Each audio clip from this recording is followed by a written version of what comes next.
Good evening, everyone. Welcome. My name is James Harding. I'm the editor and co-founder of Tortoise. Thank you, if you're in the UK in particular, for joining us on this beautiful May evening. We hope we'll make it worth your while. When we started Tortoise, we started with the idea that we could take subjects that might have been tackled in traditional rooms by a roundtable of editors and make them even deeper, wiser, by drawing in people from all walks of life with different angles and different expertise. And we called it a think-in, and our aim was to replicate the experience of Leader Conference, the experience of an editorial conference, but to come to a better informed point of view. And I give you that rather roundabout introduction this evening because tonight's discussion is a classic piece of forward-looking journalism. It's an attempt to try and understand what is going to happen to banks and our views of the banking industry, not in the next week or 3 to 6 months, but in the next couple of years. Because if there is a lesson, it seems, from one of the last great disruptions of our lifetimes, the global financial crisis, is that we didn't fully understand the way in which the financial system worked, and we didn't understand the scale of its impact on us. This is obviously a health crisis that is emerging into a colossal economic crisis, and banks are going to be central to the way in which we do or don't resolve those economic problems, who and who does not find some return to financial security. And so I wanted to say to everyone right from the start that we've got people who work in a whole host of different kind of financial institutions. I know there are people joining us tonight who come from the world of politics, from media, but particularly from regulation, from retail banking, from new digital startups. Please do weigh in tonight. This is probably the first in an attempt to try and understand this subject. As I suppose you can hear, I take it seriously because I think the consequences of it are really serious. And just to give you a sense of a starting point, the banking sector itself has had a very challenging 2 months. Its restart, its efforts to sustain the economy have itself been tested, not just practically in terms of bringing people back to work, but the very different impact in the UK, it seems to me, of the government's interventions, the difference between the bounce back loans, which were 100% backed by government and had an enormous take up, I think, 14 plus billion pounds in the latest numbers, sort of more than 8 billion pounds in the first week, by comparison with the coronavirus business interruption loans, where just under £1 billion went, or just about £1 billion went out the door in the first week, and still only £8 billion or so, according to the latest figures, have been supplied to businesses. There is a real question about the extent to which the banks are proving to be an effective means of sustaining companies, firms, people in jobs. And so I suppose I start this conversation in that spirit of trying to think through, how do banks do what they've historically been there to do, to oil and enable the economy. And we're joined, as I said, by some extraordinary people with real expertise here, but very importantly, we're joined by you. So please do weigh in on this conversation. As you'll know, if you know anything about Zoom, and I'm sure everyone knows more than they'd like to about Zoom, you can hit the participants tab and you can put your hand up. You can weigh in on the chat and tell me what you're thinking. And of course, I will make sure to come to you and weave your point or you personally into the conversation. But I wanted to welcome our sort of sage voices, our wise owls in this particular conversation. Alexandra Freen actually is an old colleague of mine, I should say, one of the best journalists I ever worked with, and who now works at Starling Bank, one of those startup banks that I mentioned. Actually, more than a startup by now, you're quite established, I suppose, Starling on the scene. Oliver Prill, again, is one of the new entrants in the world of banking, Tide. He's the chief executive of Tide. And Anne Cairns, who has an extraordinary CV, is currently the executive chair of executive vice chair of MasterCard, and so sees the world of finance from that perch, but also with a view to the way that the clearing markets work, and I hope will give us some perspective on all of that. I'm going to start, if I might, Alexandra, by asking you to put your old journalistic hat on, step away from the sort of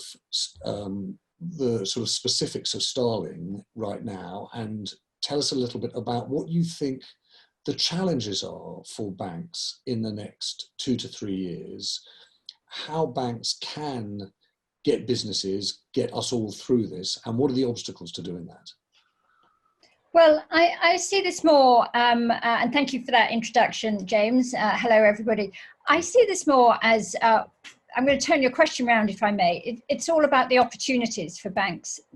What the lockdown has shown is this big shift to digital. We're all doing everything digitally. We're doing this event digitally. And we, if you look at the digital banks such as Starling, Tide, Monzo, Revolut, all the others, have built a digital first experience that has no need for branches, for paper, and many of the processes and bureaucracy and things that slowed down banking and got in the way of a good customer experience. So there are plenty of challenges, and for us the big challenge is getting people to know who we are, what we do, and to trust us. And that is hard for a small player like us, particularly when you think how many people stick with their big bank, even when they're not happy with them. People, there's often said that people have a longer relationship with their bank than they do with their spouse. There is a lot of inertia there. So that is our biggest challenge. But in terms of delivering for the customer, I think this is an opportunity to show why and how this is a great way to do banking. What the digital banks are trying to do is get rid of a lot of the process and introduce software and tools that just work and deliver a lovely seamless experience, so your banking becomes easy. And I suppose the reason I frame it as I do, Alex, is that there is a very simple narrative to the global financial crisis, which is that bankers' reputations got a terrible kicking, not just because of the amount they earned, but because of the impact that the financial crisis had, i.e. it was the bankers that got us into this mess. That was the simple narrative. And it seems to me as though the real threat for banks in the financial industry is that people now look at the banks and say, it's the bankers who are failing to get us out of this mess. It's not about whether it's digital or whether it's high street. It's that the economics of running a bank dictate a certain way of approaching risk, a certain way of deciding who gets a loan and who doesn't. And as a result, there's real difficulty in getting long-term money out of the door to sustain businesses through what's an unprecedented recession, what looks like it's going to be an unprecedented recession. Yeah, but this isn't a banking crisis. This is a health crisis that has now become an economic crisis. But it isn't a banking crisis. The banks work, and the challenge of banks have a very, very low cost base. So I would argue that we can get out the money effectively and cost effectively. Whether we can get it out fast enough is another question. A small bank like ours is struggling with demand right now, but we're building digital systems that by and large tend to be quicker and automated. So I would put it to you that way. Okay, and do you think that the digital systems will be fairer, or do we actually not know yet? Will it take us 3 to 5 years to find out whether or not digital systems will have biases that are amplified that we can't quite see yet?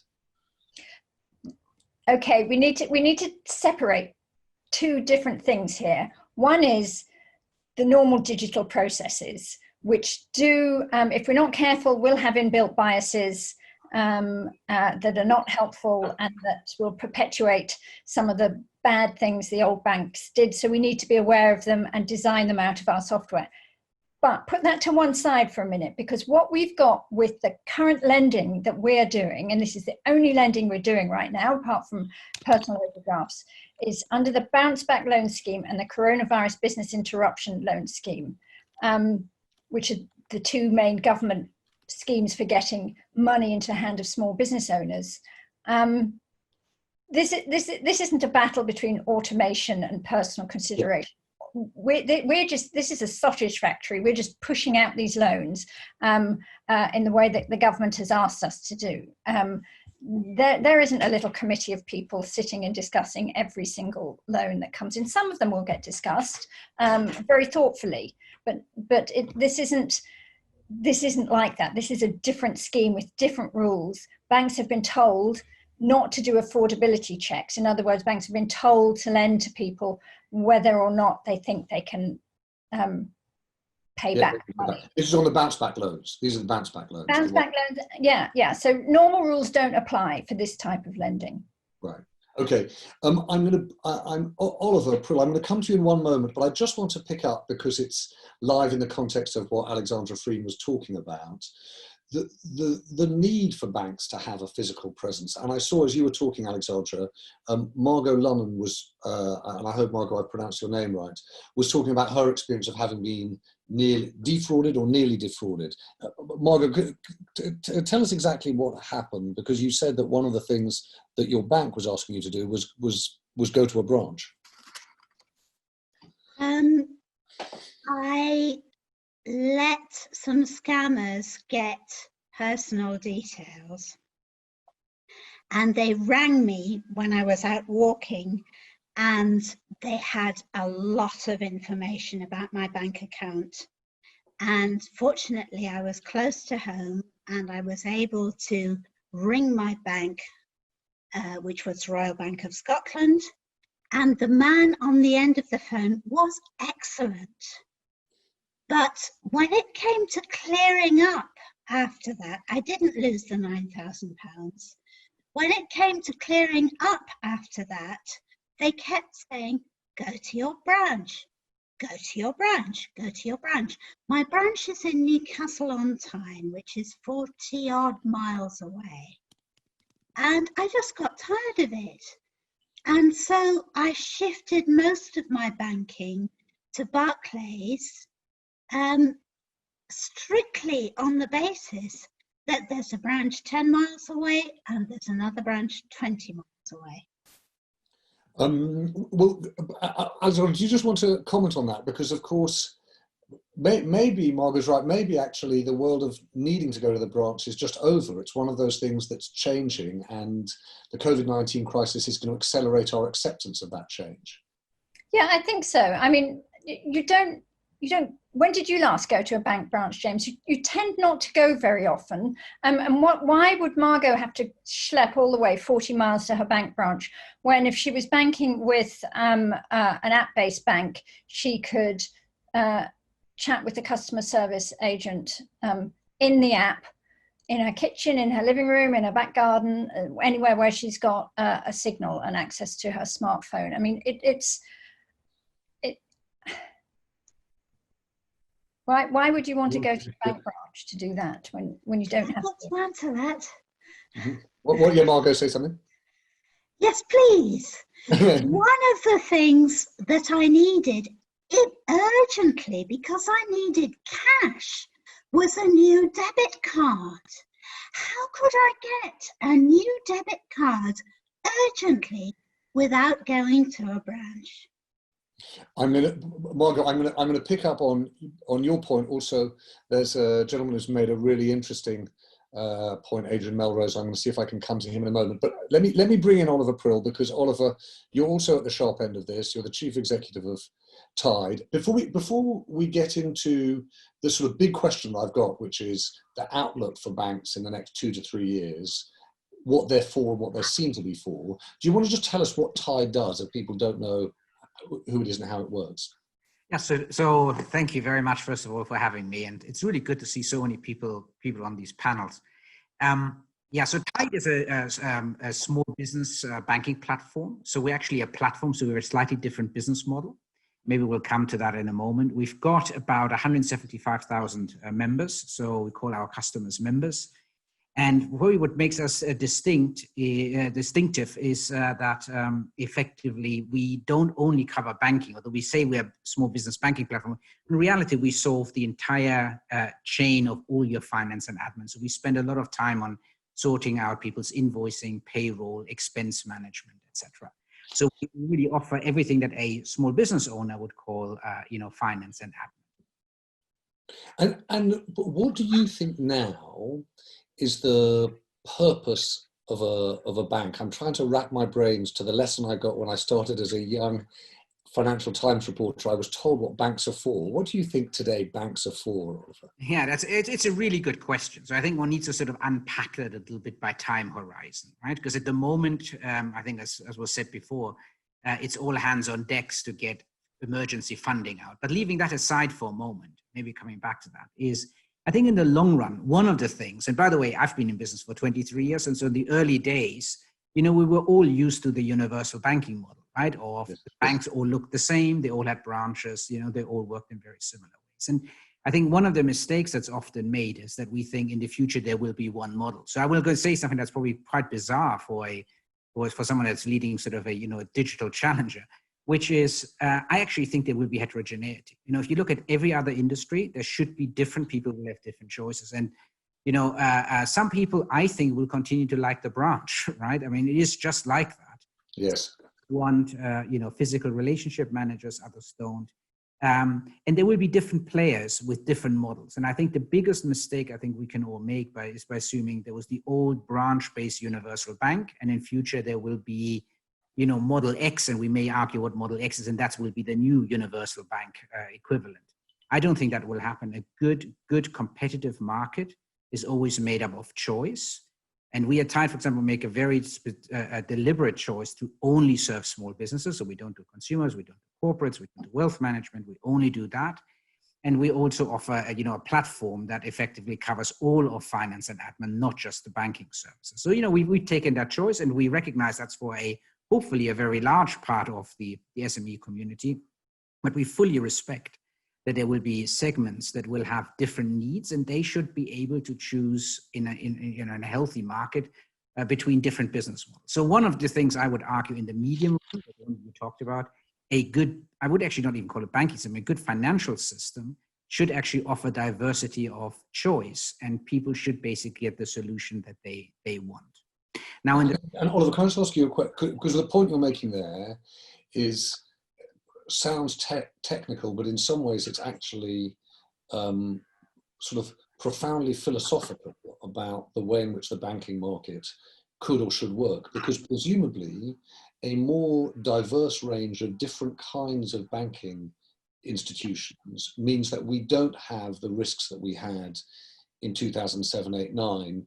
We don't have the same too big to fail, with all the love in the world, we haven't met. But if Tide goes bust, the banking sector is not in trouble. It's not a systemic problem. Is that part of the argument for heterogeneity in the banking sector?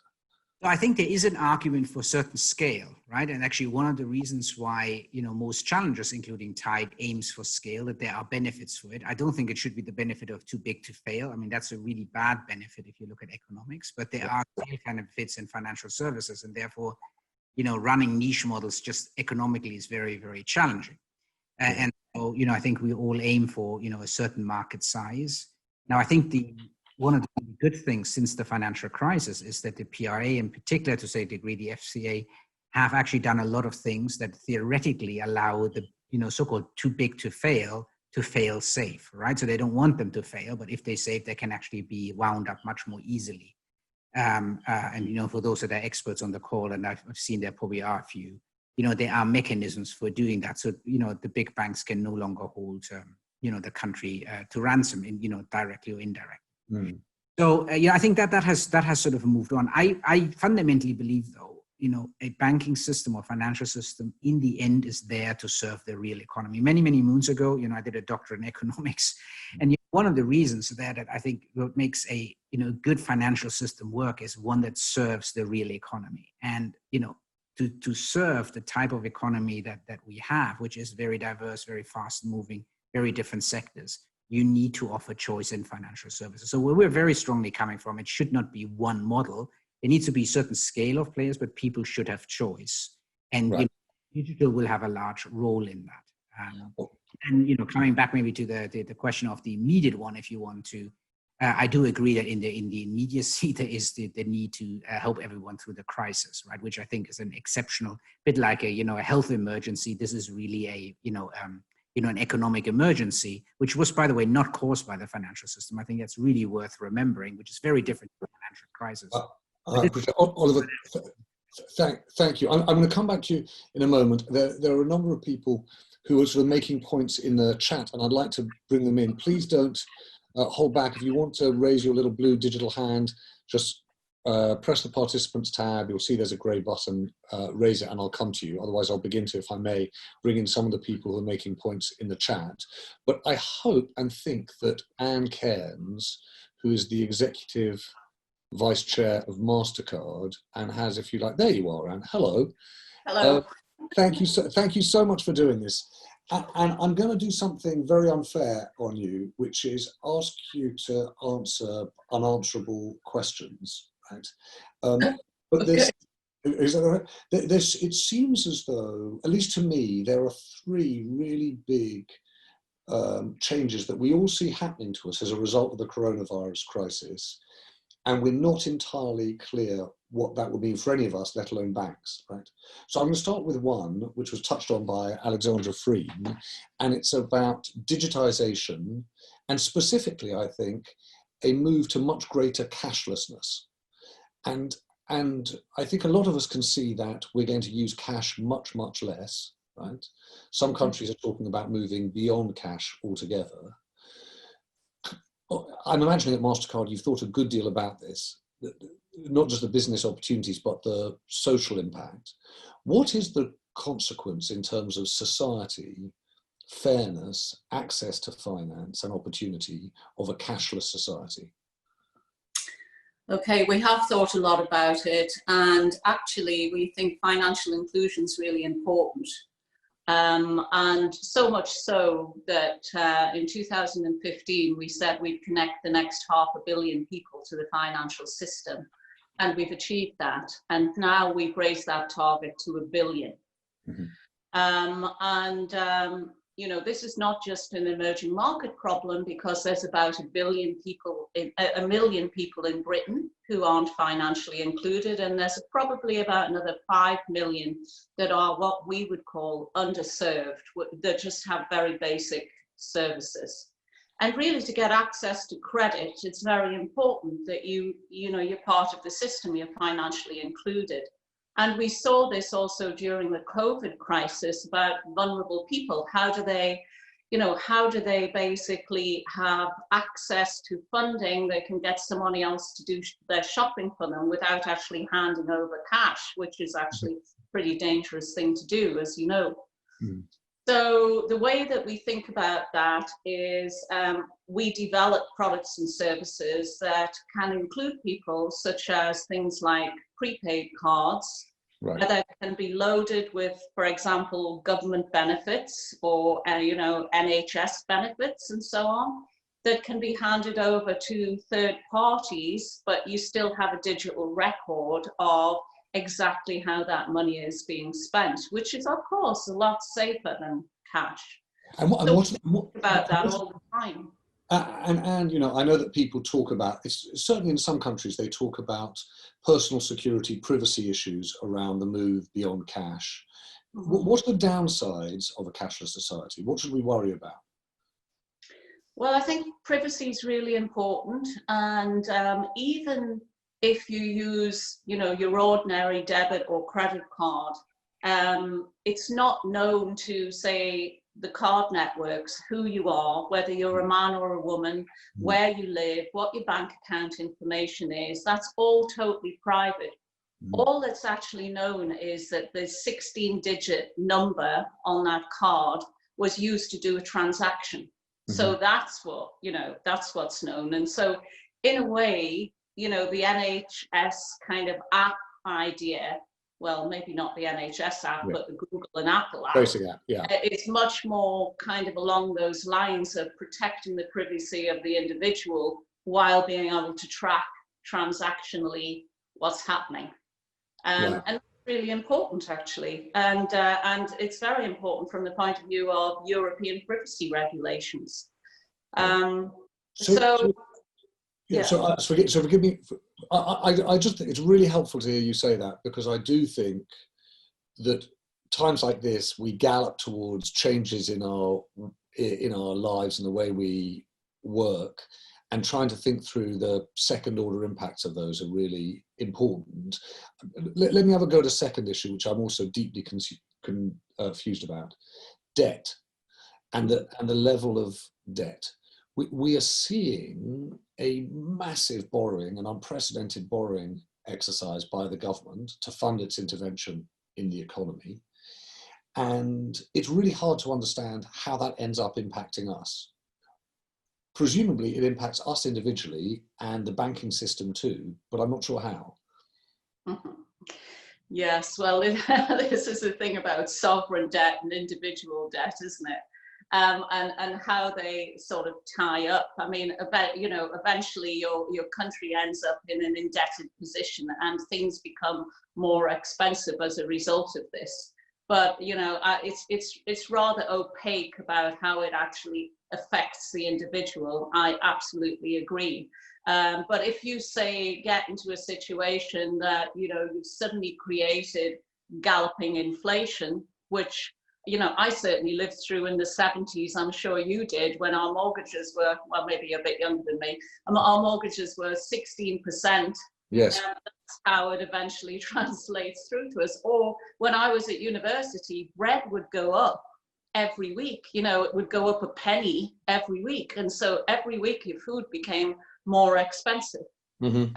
And that's the kind of thing that translates through to the person in the street. Well, I think it is really interesting. I think there is a real question about the longer term inflation impacts you talk about, but I think there's also a perception impact, which is, well, hang on, if the government can finance solving its problems through debt, maybe that's the model for so many other people, and how then debt becomes part of the corporate landscape, debt becomes part of the personal finance landscape. I'm going to go back, if I can, in a moment to Alex Frein on this, and just one final thing. I know this doesn't affect MasterCard, and the reason I'm asking you this is that the one other element about this that's really confusing has been around dividends, and so there's been if you like, an assault on dividends as part of the government's interventions here, telling banks, we don't want you to issue dividends to your shareholders, making the non-payment of dividends a condition of taking certain of the government-backed loans. Do you think we're talking about, or we're seeing the beginnings of a change in the way in which the government says, look, we're going to provide you our guarantee, but you're going to have to play by slightly different terms in the way in which you reward not just the sort of executive circle, but the investors, the owners of banks and financial institutions themselves?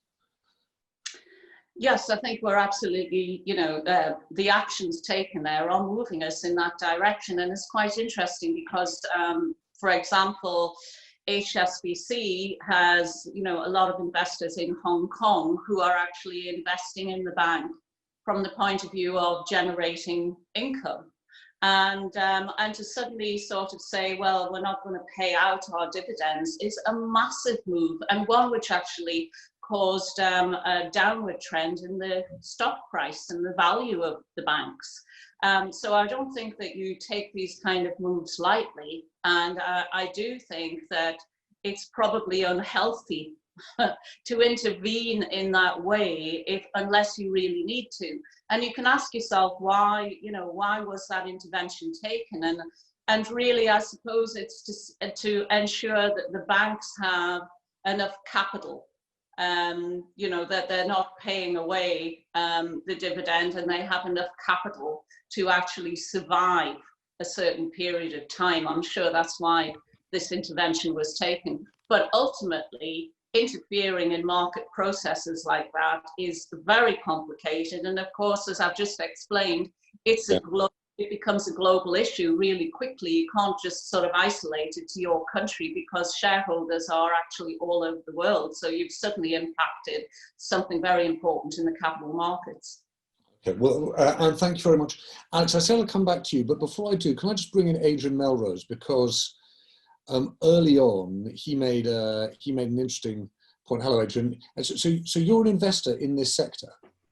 Yeah, a number of startups which bank across all the banks, really. And in fact, what are banks for? Well, banks are here to help us transact. They are here to help us access liquidity when we need it in times like this. And I think what we've got to do is we've got to rely on banks for innovation. My father-in-law and I, and this is a subtle point, but my father-in-law and I rescued a charity that went into administration through COVID-19 that served Meals on Wheels charities, Meals on Wheels, and it was a Meals on Wheels charity. And we just struggled to open a new bank account for the new company that we incorporated. Starling came to the rescue. Barclays just simply said we couldn't open a bank account. So I think the very basics of being able to help us transact. But then again, we need to rely on these banks to innovate, because open banking, all of these marvelous things that we look forward to, that will bring inclusivity into the market and help us transact. We need to look to these banks, and it's an absolute lottery. I mean, I've got a small business I'm invested in, and that's absolutely battling, and it cannot get the bounce back loan because Metro Bank has just not got through the hoops there yet. Well, they probably haven't got through the hoops because they can't innovate quick enough. Well, I think that is unfortunately, I don't have anyone here from Metro Bank who can make their case, so forgive us for that. But I do want to go back to Alexandra about innovation and the pace of innovation in banking.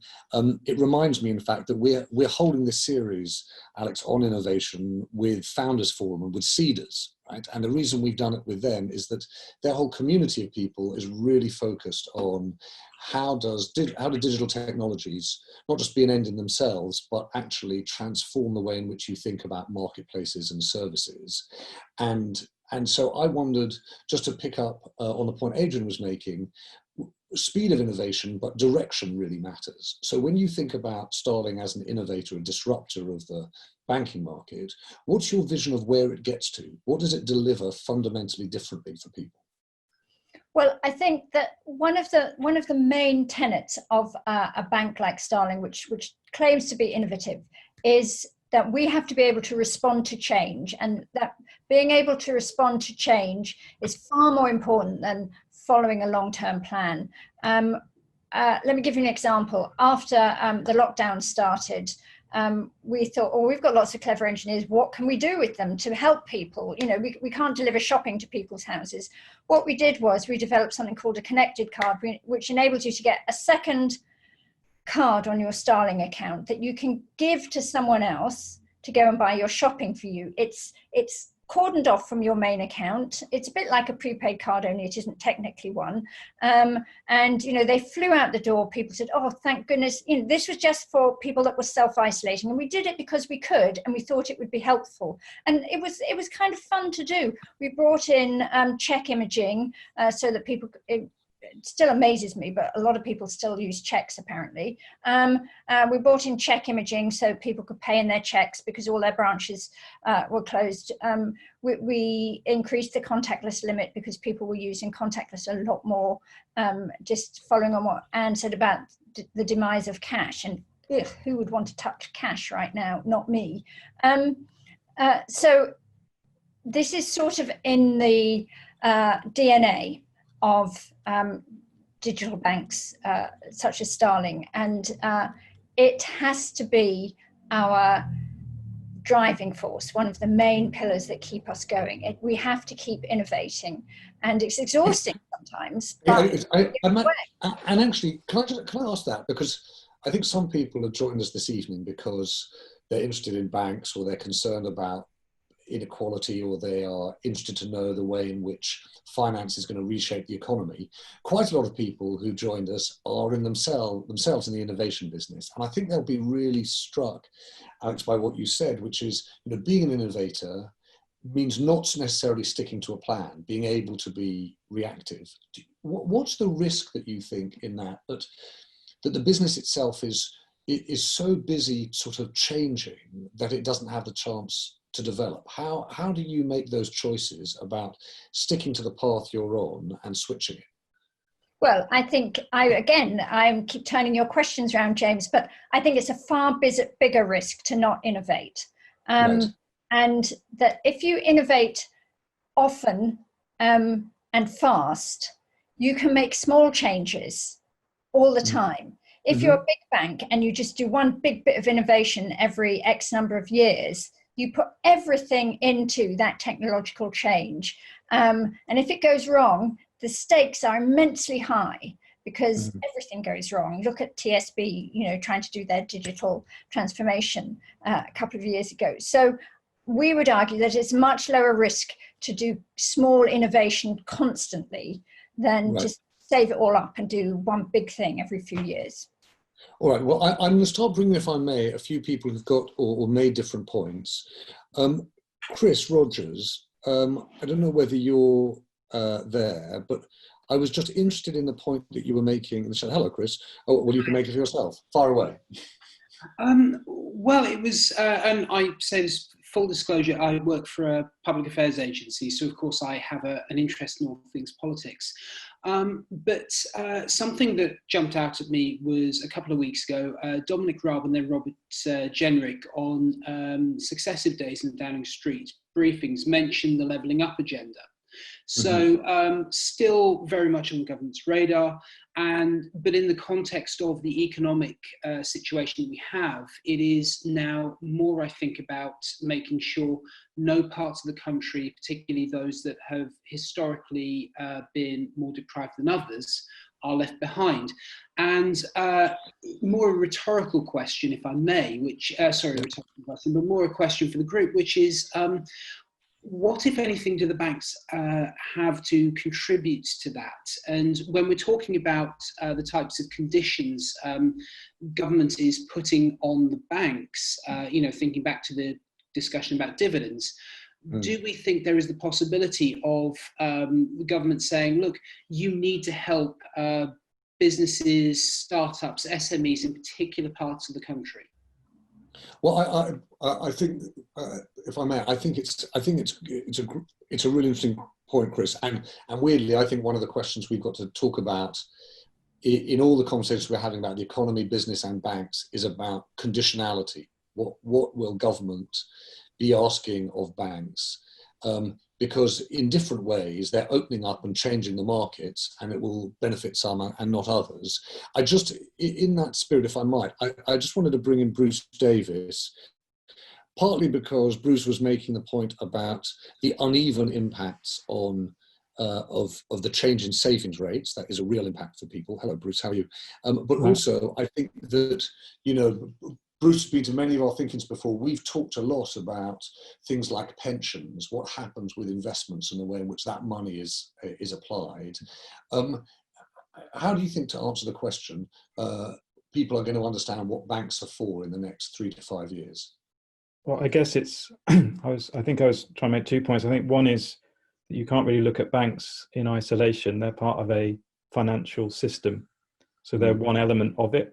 And I think we get overly focused on them as part of that financial system. So, I was involved in creating one alternative, which was peer-to-peer lending. And now I'm also doing crowdfunding. So the things we're focused on, I guess, are different ways of getting money to flow between individuals or into companies other than using the way that banks do it. So I guess one challenge is the level to which within current regulation, banks are able to fundamentally innovate what they do beyond changing the way that people just sort of interact with their services. So that's one thing. I think on the savings rate point, it's to your point around debt. So we haven't spent that debt. It's not a debt at the moment. It's cash. There's 50 billion went into bank accounts in April. The savings rate's now at 17%. The danger with that is we don't spend it. So I think the next challenge will be who are the institutions that can lead the charge in terms of actually getting that money moving in the economy again? There's a danger that we just leave it in the banks. And at the moment, as people have said, the banks aren't lending through normal mechanisms. They're using the government mechanisms, the CBIL loans and the bounce back loans. And so what are the right places to start encouraging people to move their money to get money moving in the economy? We need to shift some of that money out of where it is now. You know, small businesses put 34 billion onto their balance sheets last month, and individuals put 50 billion onto their balance sheets. So that's 84 billion pounds that's just sat there doing nothing right now.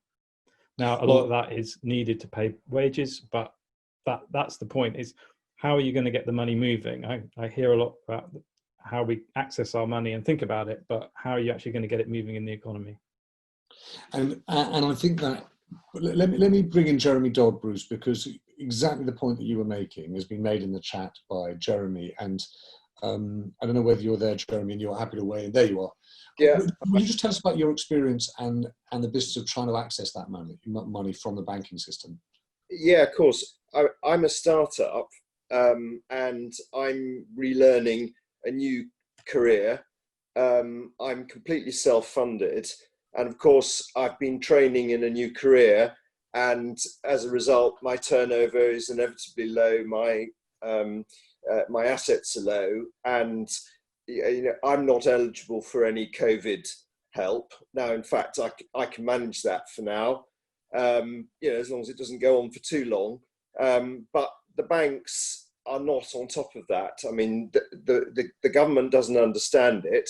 And what worries me is that we will actually lose a generation of startups who are, they're self-funded, but they're running out of money. Now, you know, I'm okay, but many people that I speak to are not, and they're desperate for things to get better. But the banks are not on top of that sort of scenario. I'm going to put this point, if I might, Jeremy, to Oliver Prill, because before we got on the call, I asked Oliver whether whether Tide was involved in the CBILS business, this coronavirus business interruption loan scheme. And because he's not, I'm actually going to ask him, because he's been in the finance business for a couple of decades, as you said, Oliver. Can I just ask you to think about the point Jeremy's making, which is we look to banks to be able to sustain the economy, people in jobs, enterprise. What Jeremy's doing, by the sounds of things, is exactly that kind of thing. And yet there's no access under these loan schemes, and the banks seem really unable to be able to assist on that front. Why do you think, particularly this scheme, the CBIL scheme, has struggled so badly? So, first of all, it's a great question. Half the economy depends on small businesses. Small businesses go through cohorts, exactly what Jeremy was saying, that there's a real risk, right, that we lose an entire, generation of very early start-outs. They're not all technical startups. They're just people starting out in business, right? They may just be lost, and we will only see the economic impact of that, over time. And therefore, Jeremy, I think your point is extremely, very well made, and it's a severe risk.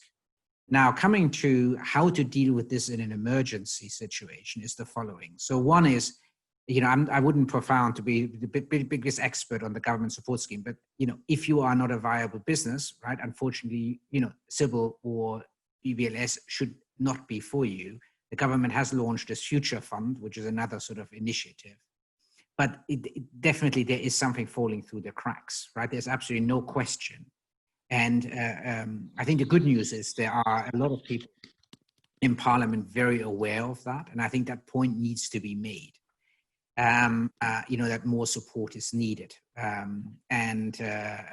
My sense of it, now coming back to the banks, and, anyone that sort of looks at my record, started out with banks, clearly I'm in a challenging business because I don't think they work particularly well. But I think one has to be, clear here. In a crisis situation like this, it is really hard for a bank to assess credit risk. And therefore, the government did well to basically have CBILS with 80%. And then because things got so bad and so accessible, they basically were BBLS with 100%. Mm-hmm. Government stepped in, and I think it is just not right, with all the challenges that were pointed out about banks not having the greatest systems, etc. But in a situation like this, the banking sector is limited in its ability to take on risk, and therefore the government should step in, which it has. I mean, the government in the UK has put on one of the most generous programs. I think we've seen the last couple of weeks things coming through. One of the things we've been saying, for a long time is that we need actually targets against these programs, because you mentioned, James, some of the numbers. I've always asked, including some of the ministers, I've said, what is your expectation for bounce back loans? Is it 1/3? You have 6 million SMEs. Is it 1/3? Is it 1/2? Right? What's the target? Because then we can measure ourselves against it. But I was just going to say, when I completely see your point around the need to save the startup generation or start out generation, it is government intervention that's needed in this thing, and to expect banks to do this at scale is extremely hard. And we need a program that deals exactly with what Jeremy was talking about: people that are not yet profitable, just starting out, that fall between the cracks.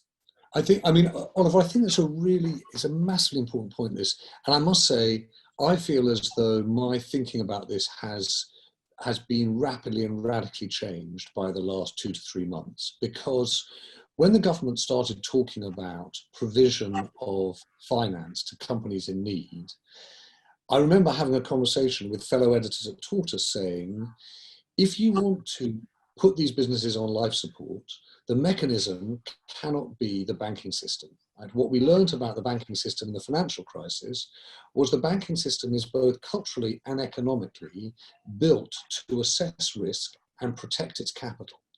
And if you want to supply funding to companies that are bad risks, and at the moment, so many companies are bad risks, the banks are just, genetically and legally, in fact, incapable of making those decisions and making those funding allocations. And I suppose if you take that logic to its next step, if you're thinking about the problems that exist in society, whether they're around climate or whether they're around structural inequality or whether they're around, geographical imbalances, what you've realized is the banking system is not going to be the mechanism of solving some of those problems, because it's going to, if you like, address risk rather than outcome, a public policy outcome. That the logic of it is that the next decade is going to be much more about government intervention than market intervention. Is that fair? Let me unpack that, if I may. I think the current situation, and I'm really talking very specific around the C-19 crisis, the biggest issue is actually uncertainty. Business owners, banks, everyone, all economic actors do not know how long the lockdown will happen, how the scenarios work out. So it's very, very difficult to assess risk. And by the way, one of my theses is in the final analysis will be that actually there will also be many businesses that will have shied away from taking a CBIL out, right? If you're a BBLS, let me give you the soundbite. We've been doing research into who is actually taking this thing up and leaving, a very few percentage of fraudsters out. The biggest, there's clearly a use case where people need it for paying bills. But the other thing is people are saying, I'm just putting this aside or because I just don't know what's down the road, right? Because remember, this is interest-free and repayment-free for 12 months. They're taking it and they're doing, that they're setting it aside as a liquidity reserve, if you want, so they can, they're protected against whatever may come, the next. And I think where you need government intervention, and this is the case for government intervention in that case is very, very strong. Now, to your point about the longer term challenges, and by the way, we need to come back to that agenda. I mean, there are 3 big things that we've identified. There's the whole need for small business to become more digital. And we've got the whole matter of Brexit coming our way. Brexit where it actually happens and hits the and then of course we got climate change, right, which is the 3rd big theme. So these are 3 big themes, and I think the government has signaled in the past, and we seriously hope that it will get back to the agenda of providing the right incentives for all economic actors, including the financial system, to make sure as we come out of this enormous crisis that we start tackling these 3 issues. And I would argue there needs to be government intervention through incentives, but if the right incentives are given to accelerate, the financial system will be able to support those moves. Okay, Oliver, thank you very much. I'm gonna pick up a couple of people, if I may. I'd love to, Patricia, is Patricia Hamzy. Can I bring you in? Just because one of the things that you said. Hi there, Patricia. I have to tell you something. Old habits die hard, and as much as we say that we're in the business of understanding what's driving the news, when a story walks in, you've got to basically go for it. And you just said that you just come off a call that highlighted research that's shown that Black and ethnic minority-led businesses are particularly not getting this access to government COVID support. Yeah. So what are the details on that? So I'm happy to share. There's been a couple of surveys. I'm not saying that there are hundreds and thousands of responses, but there are great temperature checks because they were very much specifically targeting Black and ethnic minority-owned businesses, small businesses, by the way, and the impact of COVID on them. And a key question was, did they get any access, or have they had access to any of the government's funding? Did they even know about it? It's basic questions. And most of them have said no. But, and that, to be fair, most of them also said what has been on offer, except for the bounce back loan, which is probably the most, they might have an appetite for, is most of the packages are not designed for their types of businesses. Mostly small early startups. They're not, they bootstrap themselves, etc. And kind of support being offered just didn't suit them. So they're left basically having to continue to bootstrap themselves. And the good thing about the results I've seen is that they're quite resilient. They actually have a runway that's more than 6 months. They know how to look after themselves. But obviously they are quite they feel under a lot of pressure and a lot of challenge. Yeah, I mean the interesting thing, Patricia, is to find out whether or not and I don't know this, whether or not you have a higher proportion of small and medium-sized businesses that are Black and ethnic minority owned, and as a result of that, there's a disproportionate rejection of loan applications, or whether those Black and ethnically minority owned businesses are themselves disproportionately rejected from loans. But it seems to me as though, go ahead. I don't know what the answer is. So the meeting I was just in, a group of us, from the community, and I'm a former banker, I was with other former bankers and entrepreneurs, etc., is that those are not, we don't even ask the question. I mean, the banks don't ask the question. There's very little research statistic data around this. And if one comes out of what happened after the global financial crisis and the impact of all the different factors, we still are not measuring this. And as I say, given that the bank community here, and also in my home country in America, but here, feel that they have been impacted, somewhat disproportionately by the whole pandemic, yes, of course. Measuring would seem like a good idea. Yeah, no, completely. And look, I mean, from our point of view, I'll tell you what I will do, so we will make sure that we look into it for exactly that reason. If it's the case that there's a disproportionate impact of the health crisis and a disproportionate impact of the economic crisis, we need to know about that, and we will definitely look into that and try and make sure to come back to it. Find a way to share the survey with you. There's 2 surveys that were just done. Yes. I'll find a way to share that with you guys. Would you? Yes. I mean, I'm really easy to get to, james.harding@tortoisemedia.com. Yeah. So okay. Email me and we'll get, thank you, Patricia. Nico, you've had your digital hand up for a while. It's Nico McDonald there before we... Hi there. Hi there.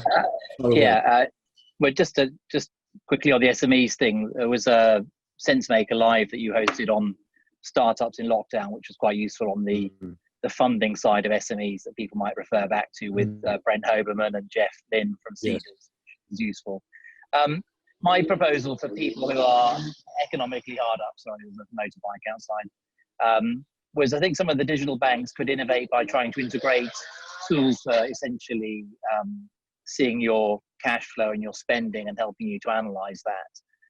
And it's something which there's a new app called Emma, which is doing a really good job of aggregating across different banks to do that.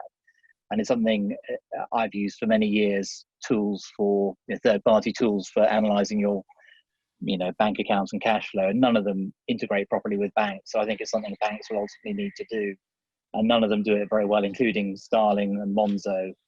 And then my other proposal was something which Monzo has done and Starling hasn't, which is use something called POTS, or in Starling's terms, spaces, which allow you to create some mini bank accounts within your account, and you can deposit money into that either to save or you know, keep it aside from your main bank account. And Monzo allows you to make payments to, say, utility company or council tax or rent and so on from a particular pot. And I think that's a really good way for people who are on a low budget to manage their finances. Because, you know, when you get paid, if you're lucky enough to be on a salary, you divvy up money into that pot or automatically pay it into it. And then that money is essentially firewalled. So, you know, when that payment goes out, it comes from that pot. Right. So I think that's the kind of innovation that I'd like to see in the challenger banks and obviously the high street banks as well. Right. Okay. Well, Nico, thank you very much. I'm gonna just in the last few minutes go back to Alexandra just to respond to that point. I'm going to finish up with Anne Cairns. Alexandra, what do you make of that? Well, I would just say, Nico, watch this space. I mean, what is clear is that functionality in our app, the spaces that you referred to, is one of the most popular parts of our app that allows people to ring fence money. And for our business accounts, we do have cash flow and all the rest of it. So we're building all of that. So watch this space. What we love is when our customers come to us and say, we really want such and such, can you build it? And if we think it's a good idea, we go, yeah, all right then. And we see if we can build it. Thank you very much, Alex. And Anne, just at the end of all of this, how much do you think there is worry in the financial services community that the points that Jeremy was making, the issues that Oliver was touching on, the sort of failure of the banking system to, I don't know whether you joined us right at the beginning, I was saying the risk here is that the banking sector looks as though it got people into the mess of the financial crisis and now struggles to get people out of the mess of the COVID crisis. No one's saying the COVID crisis is of the banks' making, but they look to the banks to be able to provide support and help. And what is the risk, do you think, to the reputation and, if you like, trust in the banking sector now? Well, I'm glad you brought up that trust point, James, because I actually think that's really important going forward. And there's some research out there already showing that consumers are actually increasing their trust in banks right now in the middle of this crisis. And they want banks to be stable and they want the banks to keep their money safe. And so we're in a much better situation than we were back in 2008 in terms of capitalization of the banks, how much capital they have. You know, Royal Bank of Scotland went down to about 4.2% capital, whereas, you know, it's 3 or 4 times more than that today. So, so the banks certainly have many more buffers to actually be able to cope with this type of thing right now. But also I wanted to make a couple of points to link to some of the other questions and speakers. First of all, I think Nico talking about, you know, the kind of apps that you want. Of course, we're going to go very deeply into open banking. And the whole idea between open banking is that a lot of different fintechs and, well, other companies can actually talk directly to banks. So individual banks don't need to build everything. It will be a fully interoperable system over the next few years. That's the design of it. And then the second thing I'd say on the buyer's side, and it can be in you know, regard to BAME or gender or anything else you care to look at, obviously banks are moving very heavily into artificial intelligence. And already we're seeing data from places like Scandinavia that women particularly are actually getting less loans when the algorithms are introduced. Because basically it's not picking up the relationship that you might have with your bank manager who maybe knew you since you were at school and would trust you and lend you money. just on the basis of the data, women are being lent less, and it may be true of the, the BAME community in general and so on. So I, absolutely agree that this needs to be measured, and these algorithms need to be looked at from a bias perspective, because they will be the future of lending. Of course. Well, Anne, thank you very much. And I think that's a good point at which to stop. We've hit 7:30, and we do try to keep to time. If you've not been to a Thinking before, you'll know that, like an editorial conference, it's the job of the editor to try to say, okay, well, what do we learn? What's our point of view, if you like, informed by this? I suppose that, actually this one has, if you like, a line through it, and the line is the digital transformation of banking, the future of lending that Anne just described.